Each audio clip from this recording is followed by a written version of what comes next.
कैसे एक कबाड़ी ने दुनिया की सबसे लग्जरी कार रोल्स रॉयस बनाई। कहानी शुरू होती है 1863 में इंग्लैंड के एक छोटे से गांव में जन्म हुआ हेनरी रॉयस का। रॉयस के पिता जेम्स रॉयस एक आटा चक्की चलाते थे, लेकिन बिजनेस पूरा डूब गया। 9 साल की उम्र में पिता की मौत हो गई और मां के साथ सड़क पर रहने लगा। 9 साल की उम्र में रॉयस न्यूज़पेपर बेचकर सिर्फ एक बार का खाना खा पाता था। गरीबी इतनी थी कि परिवार मिल्क ब्रेड से गुजारा कर रहा था। यहाँ आता है एक टर्निंग पॉइंट। एक दिन रॉयस की आंट्स ने 20 पाउंड जमा किए और रॉयस को इंजीनियरिंग कॉलेज में एडमिशन दिला दिया। यहाँ रॉयस ने इंजीनियरिंग टूल्स सीखे, लेकिन जो टूल्स खराब हो जाते थे या टूट जाते थे उन्हें रॉयस कलेक्ट करके बेचकर पॉकेट खर्चा निकालता था। पूरे दिन काम करने के बाद रात में मैथ बुक्स पढ़ता, इंग्लिश ग्रामर सीखता और इंजीनियरिंग के पार्ट्स ड्राइंग करता। ये 2 साल चला और रॉयस की हेल्थ खराब हो गई। अब रॉयस इलेक्ट्रिक के बारे में काफी कुछ जान चुका था, इसीलिए उसने अपने दोस्त से 50 पाउंड उधार लिए और पुराने इलेक्ट्रिक प्रोडक्ट खरीद कर उनसे डोर बेल, इलेक्ट्रिक स्विच बनाने लगा। धीरे धीरे काम बढ़ा और उसने एक छोटी शॉप रेंट पर ली। शॉप के साथ 10 वर्कर हायर किए और डोर बेल के साथ साथ बड़े प्रोडक्ट जैसे इलेक्ट्रिक फिटिंग, बेल सेट्स बनाने लगा। सुबह 5 बजे से रात के 12 बजे तक काम करता था, जिसमें खुद डिजाइन बनाता, मशीन चलाता, ऑर्डर पैक करता, वर्कर ट्रेन करता। अब रॉयस की शॉप एक कंपनी बन चुकी थी और बड़े बड़े कॉन्ट्रैक्ट लेने लगा था। रेलवे स्टेशन और बड़ी बड़ी फैक्ट्री के लिए इलेक्ट्रिक के सारे काम संभालने लगा और रॉयस की कंपनी में 25 से ज्यादा वर्कर काम करने लगे। रॉयस डेली इतना काम करता था कि उसने अपनी हेल्थ पर ध्यान ही नहीं दिया। फिर 1893 में रॉयस ने शादी की और वाइफ ने बिजनेस में अकाउंटेंट का काम संभाला। यहाँ से रॉयस लिमिटेड एक कंपनी से बहुत बड़ी कंपनी बनने लगी और वर्कर बढ़ते जा रहे थे। साल का टर्नओवर 5000 पाउंड से भी ज्यादा पहुंच गया। सुबह 5 बजे से रात के 1 बजे तक बस काम करता रहता था। अब आता है बिगेस्ट डाउनफॉल। सन 1899 में वॉर शुरू हुआ और इकोनॉमी क्रैश हो गई। सारे कॉन्ट्रैक्ट ऑर्डर कैंसिल हो गए, सारी सेविंग खत्म और बिजनेस पूरा क्रैश कर गया।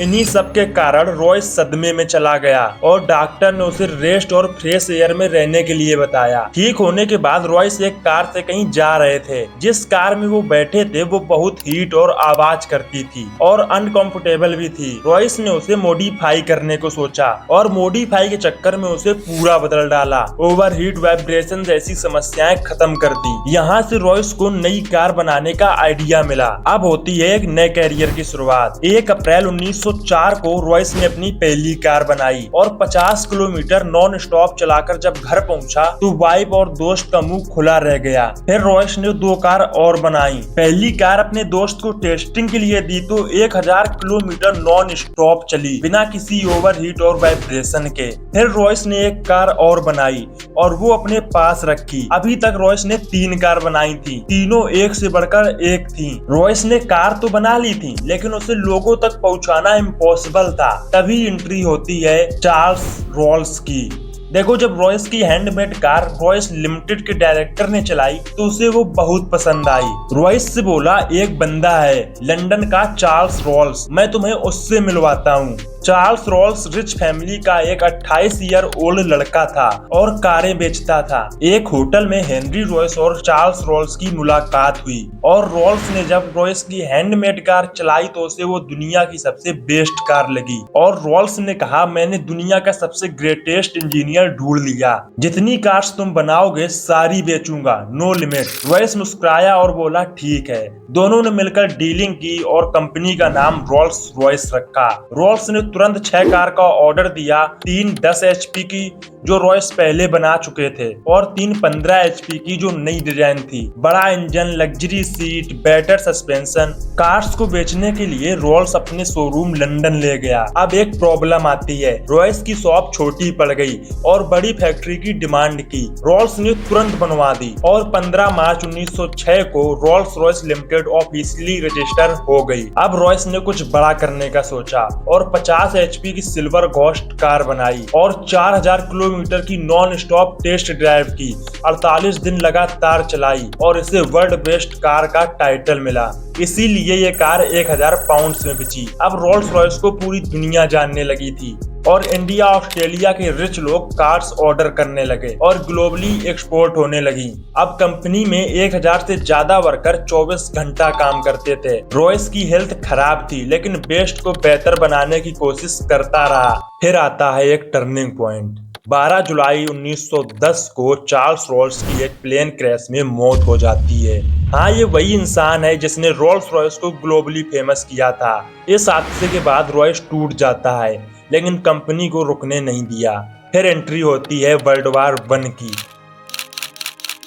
लग्जरी कार्स का मार्केट क्रैश कर गया और रॉयस की हेल्थ वापस से खराब हो गई। फिर रॉयस ने डिसाइड किया वॉर के लिए एरो इंजन बनाओ। रॉयस ने इंजन डिजाइन किए और 360 एचपी के 20,000 से ज्यादा इंजन बनाए, जिसने रॉयस की कंपनी को तो बचाया ही, साथ में करोड़ों रुपए भी कमाए। वर्ल्ड वार खत्म होते ही इंजन गायब और रॉयस ने फिर से नई कार बनाई, लेकिन रोल्स के ना होने के कारण सेल्स स्लो हुई। फिर 1925 में रोल्स रॉयस पैंथर बनाई, जिसमें 7.7 लीटर इंजन, जीरो नॉइस और लग्जरी में टॉप। ये कार इंडिया में बहुत बिची। 15 पैंटम एक साथ खरीद ली। ये कार दुनिया की सबसे लग्जरी कार बनी। फिर दिल्ली, कलकत्ता, बॉम्बे में रोल्स रॉयस के शोरूम खुले। अब रोल्स रॉयस हर साल 35 से 40 कारें बेच रही थी, लेकिन तभी अमेरिका के स्टॉक क्रैश कर जाते हैं और इंडिया में सभी राजाओं की इनकम 50% से ज्यादा गिर गई। पूरी दुनिया में यही हुआ और इससे रोल्स रॉयस की सेल्स बिल्कुल खत्म हो गई।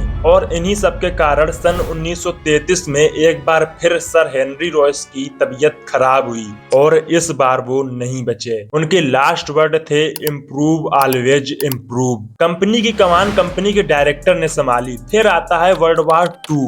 कार्स बनना बंद हो गईं और कंपनी युद्ध के लिए इंजन बनाने लगी और लाखों इंजन बनाए, जिसने कंपनी को तो बचा लिया, लेकिन अब कार्स नहीं बन रही थी। फिर वर्ल्ड वार 2 खत्म हुआ और रॉयस टीम ने सिल्वर ब्रेथ कार लॉन्च की। अब फिर से रिच लोग कार्स खरीदने लगे। 1968 तक सब बढ़िया चल रहा था, लेकिन तभी रोल्स रॉयस ने कार्स के अलावा RB211 इंजन बनाने का कॉन्ट्रैक्ट लिया। कॉन्ट्रैक्ट $95 मिलियन का था और खर्च $220 मिलियन हो गए और फिर भी इंजन नहीं बना पाई, जिससे कंपनी बैंकरप्ट हो गई। 80,000 से ज्यादा वर्कर की जॉब खत्म। फिर इंग्लैंड सरकार ने 1971 में कंपनी को 2 हिस्सों में बांट दिया। पार्ट 1 में इंजन बनेंगे और पार्ट 2 में कार्स। सबसे पहले सरकार ने पैसे लगाकर इंजन का फेल्ड प्रोजेक्ट पूरा किया।